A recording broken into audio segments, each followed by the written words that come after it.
let's consider the initial region that results, right, that's bounded by the curves y equals x squared and y equals the square root of x. And so if we do our initial sketch, it appears as though there's only a small region bounded by these curves on the xy coordinate plane. So if I kind of make a large scale here, here's my y equals x squared. And here's my y equals the square root of x. It appears as though we've just got this strange-shaped region here in between the curves. What we're going to do is consider the solid that results upon rotating that region about the x-axis. And so we're going to rotate this region about the x-axis, and I can show that with a turn arrow. When we do, we want to visualize then the solid that results. And so let's go ahead and try and visualize the solid that results. And to do that, I went ahead and found an animation that will help us visualize that. So we're going for y equals x squared and y equals root x. If we were to spin that about the x-axis, let's go ahead and consider the space shape that's traced out. And so we see that as we're spinning that region about the x-axis. It's almost like we're getting, oh, I don't know, like a tulip turned sideways, or the end of a horn, or trumpet, something like that. But notice how, while the outside, right, appears circular in nature, the inside is hollow. Can everybody kind of see that? The inside is hollow. And we've got another one here that might be useful if we go to consider now individual slices. If we were to think of some cross-sectional slice, Marissa, thwack, that we took perpendicular to the x-axis, right? If we were to turn that cross-section out to face us, here we can see from this animation that clearly it wouldn't be a solid disc like last class period, but rather it would be, well, not a disc, but what we'll call a washer. And so we still have cross-sections that are circular in nature, but look, they have a hole in the middle. And so as we go to draw this on our own, right? As we go to draw this on our own, we know that there's going to be this hole in my solid, right? This hole in my solid, and so my cross-sections now are going to be circular in nature, rather. I'm going to go ahead and redo that. So we've got our y equals x squared. We've got our y equals root x. And my original region then.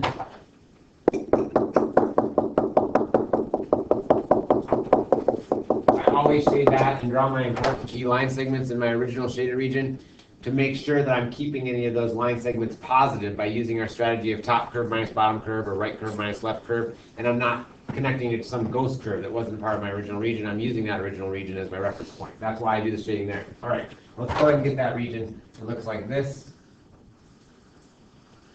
And if we went ahead and rotated that about the x-axis,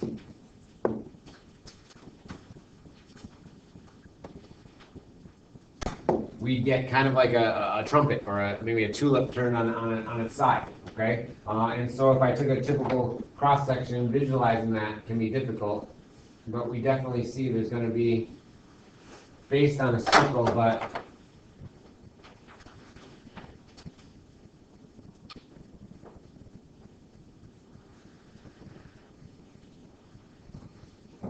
where we've got a hole in the middle. So let's go ahead and still turn that out to face us. And when we do so, we're going to have, I'm going to get rid of this. Everything's floating out here. We're now going to have a cross-section that's a washer. Okay, so now we have a washer as our cross-section, not a circle. Let's go ahead and get some key things in there, like the outer radius in this washer. The outer radius in this washer is going to connect the topmost boundary curve to my axis of rotation. So I'm going to show that in green. This line segment right here is what we'll call our outer radius. It's the larger radius that connects my outside boundary curve to the axis of rotation, versus the inner radius is going to connect the innermost curve to my axis of rotation, and I'll show that in a different color. I'll show that in red. In this way, my area formula for a typical cross-section won't just be plain Jane, A equals pi r squared, for the area of a circle. It will be the area of a washer. How could we consider what that would be? Well, it's still going to be circular. It's just going to be pi r squared minus pi r squared, the little circle, where r is the big radius, the outer radius in green, and r is the little radius in red. And so pi r squared minus pi r squared would give me the remaining blue area of the washer. Does everybody see that? Awesome. So when I go to rewrite my formula will be of the form pi r squared minus pi r squared, where big R is my outer radius and little r is my inner radius. I'll still look at my original region and keep those line segments, the green and the red, alternately positive by doing top curve solve for y minus bottom curve solve for y. Let's go ahead and do it. So am I going to integrate with respect to x or with respect to y based on this solid? This one's going to be with respect to x again. So we'll go ahead and rewrite a of x. And a of x will give me by pi r squared minus pi r squared. In this case, my outer radius in green will be top curve solve for y minus bottom curve. What's my top curve? The y equals x squared or the y equals root x? Which is the top curve? Root x. So root x. That's my top curve, so root x squared minus pi r squared. Where my inner radius is that red line segment. The red line segment connects which curve to the x-axis? Well, it connects the x squared curve. That's my innermost curve, and so this inner radius is given by x squared minus 0, and that's just x squared. All right. It's often easier to factor out that pi in front so that we don't trip over it. For now, I'll rewrite this as pi x minus pi x to the fourth. And the final rewrite will give me pi and then x minus x to the fourth. Did we do that correctly? My squared root x. Yay! Awesome. It's definite integral time. So I know my volume v will be given by the integral from leftmost boundary of the solid is x equals 0 to rightmost boundary of the solid is x equals 1. Pi times x minus x to the fourth is a of x. There's my area function integrated with respect to x. In general, we can take that pi out front so that we don't trip over it. And so it's often, you'll see that pi written out front in multiple choice answers. So I'm going to go ahead and do one more rewrite, not that it's necessary at this point, just so that you're familiar with seeing that pi out front. And that'll be in our closure as well. And now I'll go ahead and find an antiderivative. An antiderivative for my integrand function, x minus x to the fourth, would be what? X squared over 2 minus x to the fifth over 5, evaluated from 0 to 1. And one more go gadget arm. I think we'll get it. I'm getting pi 1/2 minus 1/5.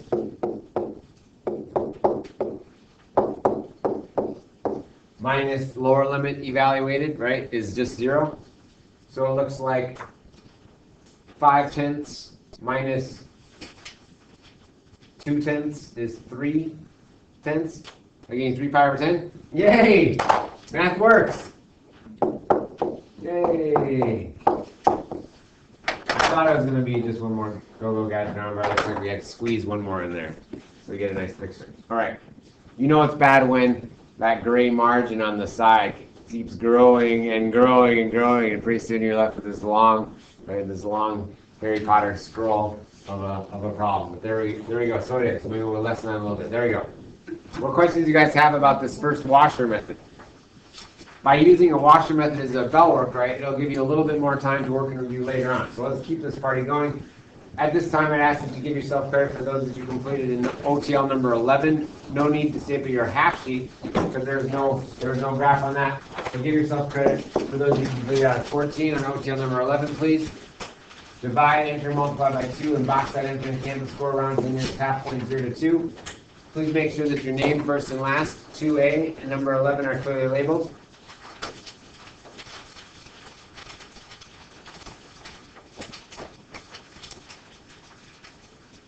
Take a minute and check that you have your name on there, your infinite canvas score box, and if you kindly pass from the back to the front. Remember, always make sure they're facing the same direction. I appreciate your help. And we can get going with some more washer problems.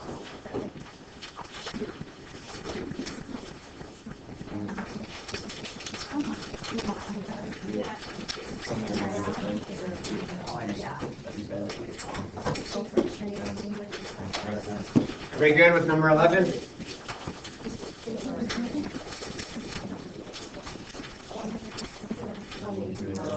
Okay. So ladies and gentlemen, at this time I ask that you go ahead and go back to your day 11 notes, or, unless I made one of this, I don't think I did. Did I make one of this? Is that the same? Go ahead and turn to the next page. Yeah, I think. So I want you guys to go back to your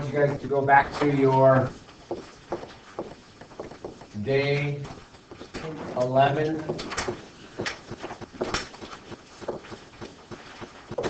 note sheet, if you would please, because I want to go ahead and practice some together with the washer method during the first part of today's class period. So everybody, let's go back to our day 11 note sheet. We did several disk problems on day 11, and we left the washer problems for our discussion today. So let's consider now the region R bounded by the curves y equals x squared and y equals x. Has everybody had a chance to find this on your day 11? Yes? Awesome. Let's go ahead and sketch this region, y equals x squared and y equals x, and see what that would look like.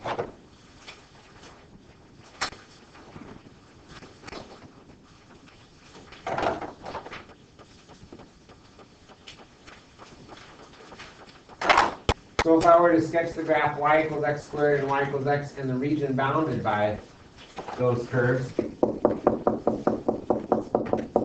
it appears as though we get a similar region to my Bellwork, but different in that my outer curve, my topmost curve here, is a line.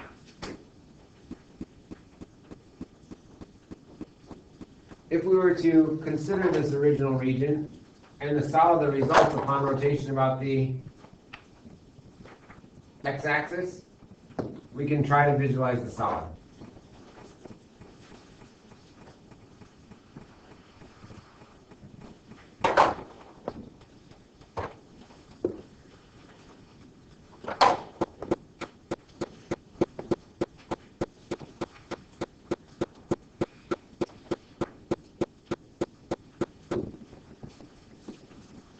So this time I'm going to have kind of flat sides, right? Flat on the outside, so it's going to look like a right circular cone in nature on the outside. But the inside will be curved, kind of like one of those funnel penny things where you flick the penny in and it spins around and around and around and around and around and around in the funnel as it goes down. Yeah, I did it for hours when I was a kid. All right, so let's go ahead and see then what this looks like. So we're looking at, we want y equals x squared and x.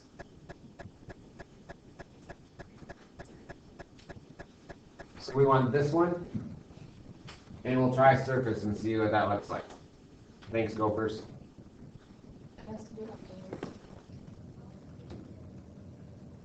Can you do that?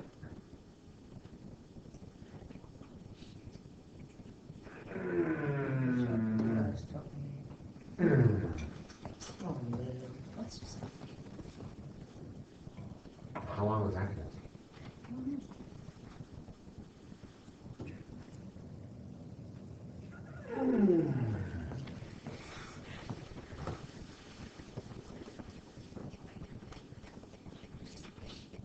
Is it going to take long?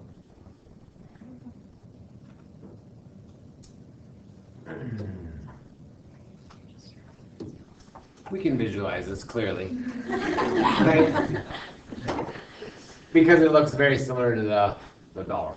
Right? And so we'll go ahead and pretend that I was a good drawer, and if I were a good drawer, then we could all see, oh, by golly, that looks like a right circular cone on the outside, but inside, right, we've got a hole, it's hollow. So let's go ahead and, Marissa, black, we'll take a typical cross-sectional slice perpendicular to the axis of rotation. What, excuse me, everything.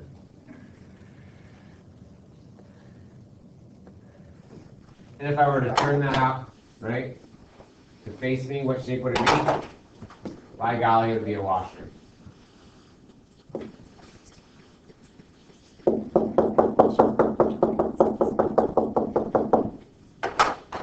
A washer whose outer radius is shown in the green line segment, and whose inner radius is shown in the red line segment. And whose overall area formula would be a pi r squared minus pi r squared, where r is my outer radius and r is my inner radius. Again, cross-sectional slices perpendicular to x-axis look more like books on a shelf, right? Books lined up on a shelf, so I'd integrate from left to right with respect to x.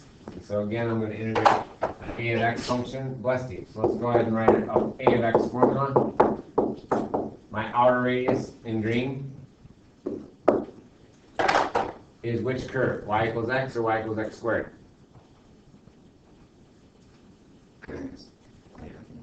So y equals x minus y equals 0. We keep that line segment positive. And then minus pi r squared. Where my inner radius, that red line segment, is kept positive by doing top curve solve for y equals x squared minus y equals 0. That's just x squared. This is similar, but not the same. It looks like my a of x is going to equal pi, and now I'll factor that out as we've seen this now in the past. This is going to be x squared minus x to the fourth. And we can set up my definite interval. So my volume B is given by the integral from leftmost x value of my original region is 0 up until rightmost x value of my original region is 1. My a of x formula is pi times quantity x squared minus x to the fourth with respect to x.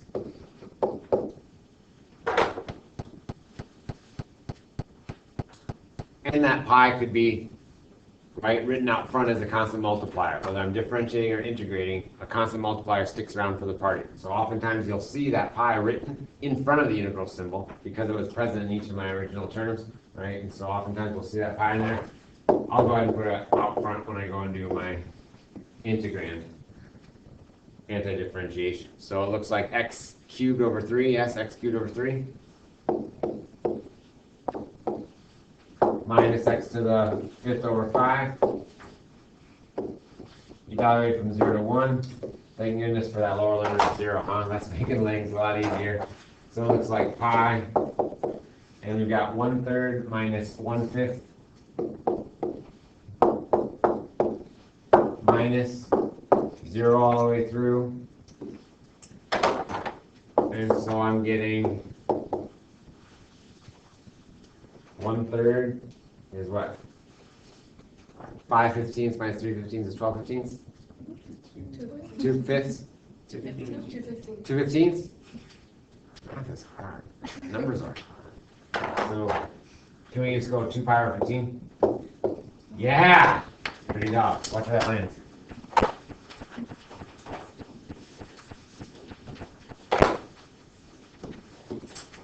How do we do? Okay, great.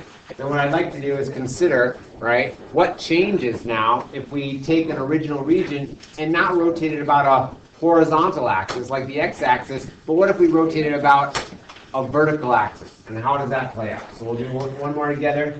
Consider the region R bounded by the curves y equals x squared and y equals root x. But now we're going to go around the y-axis, okay? So I want to see how that changes things. So again, this is still day 11 note sheet, but everybody find it. And pay attention to the axis of rotation, guys. We want to do the one that is about the y-axis, okay? About the y-axis. So let's see how that goes. Have you guys found it? Everybody okay? Yeah. Let's do it. Page 5, yeah? No?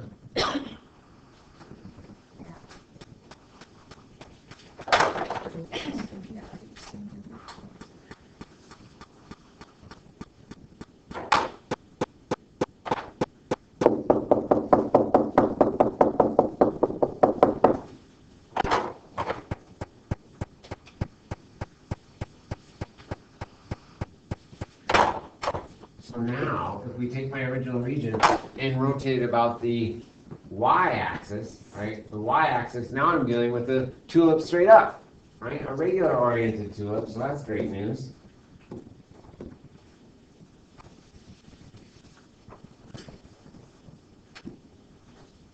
Right?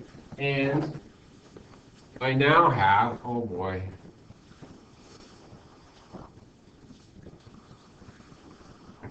I'm trying, it's difficult.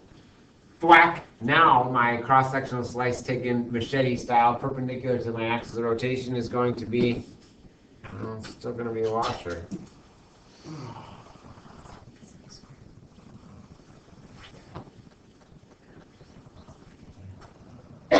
Yes? Is that okay?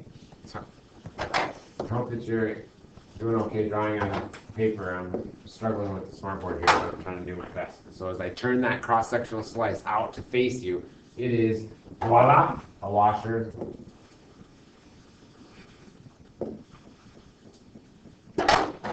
And I'll do an outer radius that's always connecting my original shaded region back to the axis of rotation. So I'm not going to draw over here. Don't draw on this left side. These are ghost curves, right? They only showed up when we rotated my original region about the y-axis. Don't make any connections over here for your radii. Instead, always connect your original region to the axis of rotation. That's why we're going to draw over here to get our outer radius. All right, see that? We're drawing this line segment for my outer radius. And this line segment connecting my original region boundary curve to the axis of rotation to generate that red inner radius.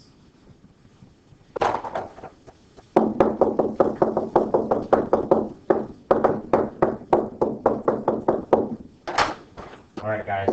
So we've seen how this works. Sometimes you'll see this not as pi r squared minus pi r squared. Sometimes you'll see it as pi and then this r squared minus r squared. Either one is equivalent. I just want you to see that, right? So that in case this shows up on like a multiple choice question on the AP exam and it's just a setup, that you're familiar with that. All right, let's go ahead and do it. So this is going to be not an a of x, but this time it's going to be an a of y. We're going to now take cross-sectional slices when stacked on top of each other and more resemble like a stack of coins, right? A stack of coins standing vertically. And so now we're going to integrate from bottommost y value to topmost y value. I don't think I want to do this just yet. We've seen it, but I still want to do that. Not quite there yet. By the end of your packet, you will be. So let's do a of y. So a of y is going to be given by pi r squared minus pi r squared.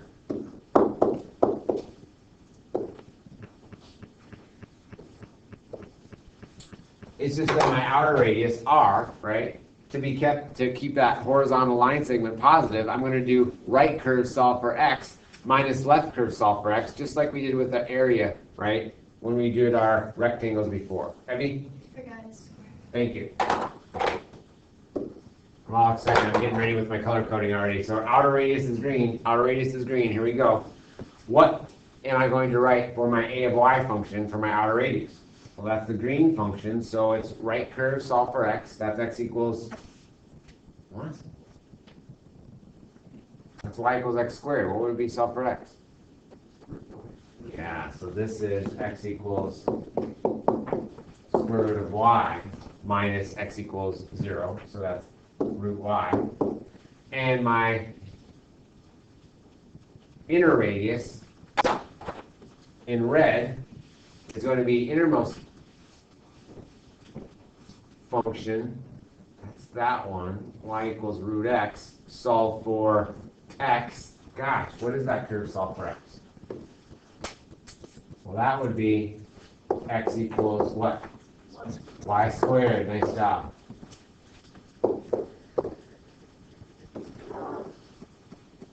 Now I bet we're going to get a similar value because this is in fact my original symmetric region, but now just spun about a different axis of rotation. My volume should be the same, and we see that we'll just have y's in our integrand. But the important key was to set it up, right? Was to set up here and seeing how we could solve for x. All right, so let's go ahead and do it.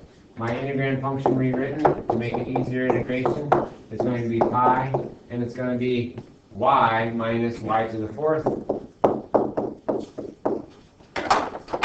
So my definite integral will be volume integrate from the lowest most y value of my original region is 0 up until topmost y value is 1. Pi y minus y to the fourth dy.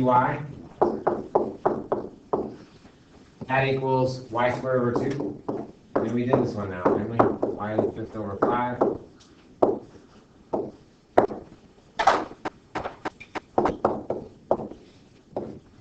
One half minus 1/5.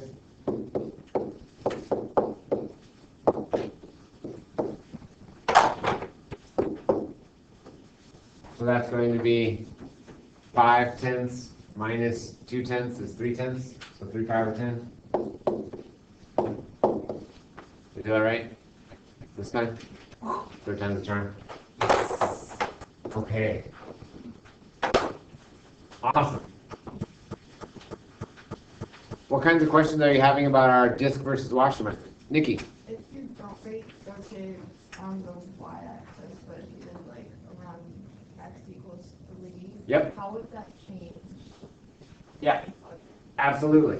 And so we always want to draw our line segments for the radii, whether the outer radius or the inner radius, by connecting the original boundary region curves to the axis of rotation. If we were doing this with respect about the x equals 3 line, is that what you said? Yeah.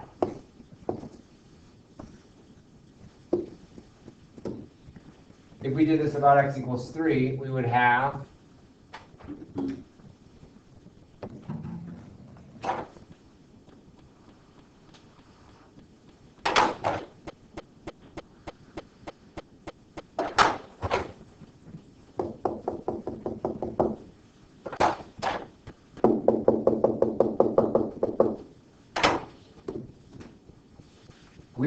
a solid now, right? A solid that results upon taking my original region and rotating about the line x equals 3. It's still going to be a washer method problem. It's just going to be a big donut. Let's go ahead and see what that would look like.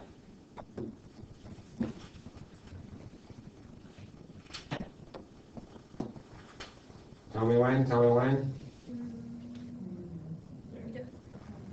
So what would we have? Well, we have your grandma's bundt cake that she always brings to Christmas Eve dinner. So we have this sort of bundt cake, right, that has a hole in the middle, right? It'd be like a big donut here. So let's go ahead and see if we can visualize that.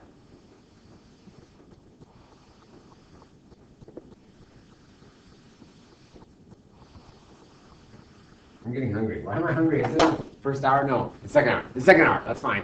Fine to be hungry second hour. I'm hungry all the time. Thwack! Perpendicular to my axis of rotation.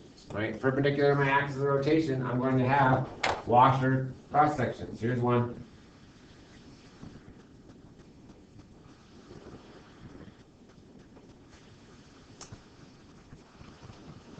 Dang, Mr. Fritz, that's pretty good. Thank you, thank you. When I go to draw my radii, though, I'm always going to connect my original axis, my original region, right, boundary curves to my axis of rotation. So I'm not going to draw over here. This is a ghost curve that only showed up when I spun it around that axis of rotation. My original one that's shaded was over here. So my outer radius is going to be here, guys, here to there, right? My original one is going to be here to there. Let's go ahead and keep that positive by doing my washer.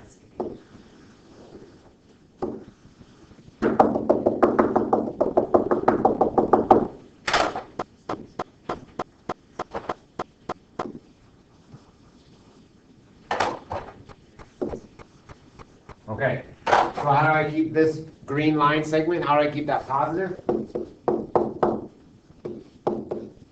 I do right curve, solve for x, minus left curve. What's the right curve, solve for x? 3. So isn't this x equals 3 minus my left curve, solve for x? The left curve is where this green line segment touches. It touches over right here. Which curve is that? Well, that's y equals root x, which is x equals...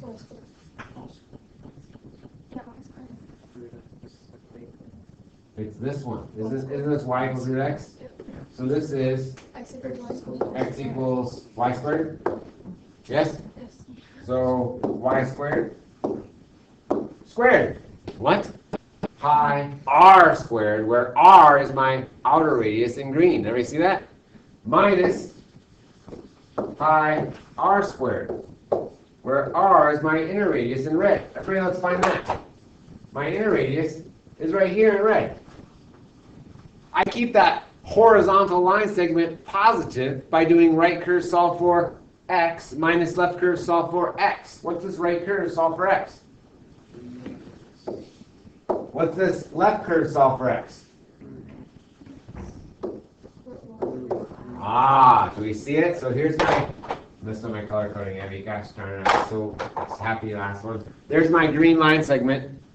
I keep it positive by solving my curves for x and doing right curve solve for x minus left curve solve for x. I'm integrating with respect to y, right? I'm integrating with respect to y, so I go 0 up until 1. But now I've taken into account that I'm spinning about a different axis of rotation and keeping those line segments positive by doing right curve solve for x minus left curve solve for x. That's awesome. So could we do some simplification here before setting up a definite integral? Absolutely, and we would. Right, and I tried to show that on the worksheet as well. And so we keep those line segments positive by using our same strategies from our area portion of this unit. Top curve minus bottom curve, each solve for y, and then right curve minus left curve, each solve for x. Does that help some? Awesome. And I apologize for my inability to draw three-dimensional shapes on a two-dimensional smartboard, but I'm trying. All right, other questions about that? That was good, and that'll be part of our recording. I think we're okay. We don't have to go back to 5. 5 does have a hole in it, right? But it's with respect to x, and so I don't think we need to do another one back on our old sheet. Let's go ahead and review our modified schedule. Recall that Friday, the 8th, is a 2-hour early release. And so normally you would have the test next class period, but I didn't want to force you to take the test in a single hour as opposed to the 90 minutes. And so what we're doing is a flip-flop for our 8A classes. On Friday, you're going to be investigating your Unit 6 Day 1. So you're going to have a Unit 6 Day 1 is going to be regular class on Friday, and then everyone will have a weekend, and then B Day is taking it on Monday, you're taking it on Tuesday. What that does is it means that both classes then get the full 90 minutes. I had forgotten about the early release when I was planning this. We started this unit like a month and a half ago, right? And there's an early release on the first Friday back from winter break. What are you going to do? Anna? Are we still going to have like OTL1 from the exponential and logarithm functions like due the day that we have the test? You're still going to have OTL1, but we're not going to collect it the day of the test. Okay. So you can know that in advance. You should focus your homework efforts on the test preparation, right? It will be due then when you come back on that 14th. However, it's the class instructional time that was the problem here, and that's why we're doing Unit 6 Day 1. Does that make sense? So everybody good with your schedule here? Okay, awesome. Then let's go ahead and complete our closure. So we've got, last time we saw that our general form using the disk method. Oh gosh, that hurts. I'm sorry, Allie. I'm sorry. I'm gonna get that. There.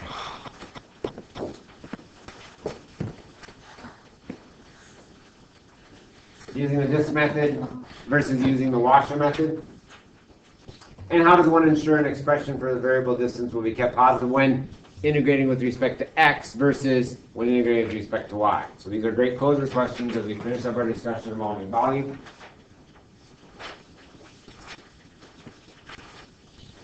So now we're back to our day 12 note sheet, guys. The last page, the closure on our day 12 note sheet.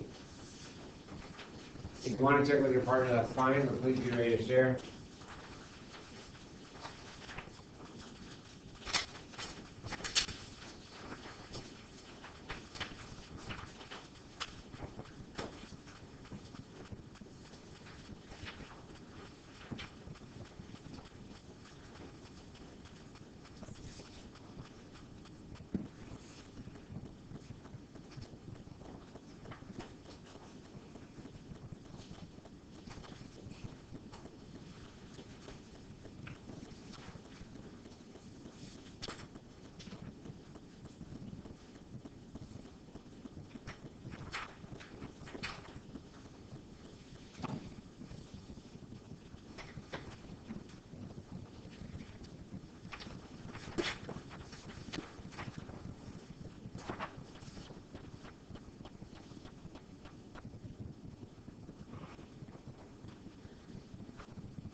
Okay, ladies and gentlemen, let's go ahead and come together now. So our general form to find the volume of a solid revolution, right, where we're using the disk method, that is circular cross sections, is simply to integrate my area formula, pi r squared, across the range of possible cross-sectional slices.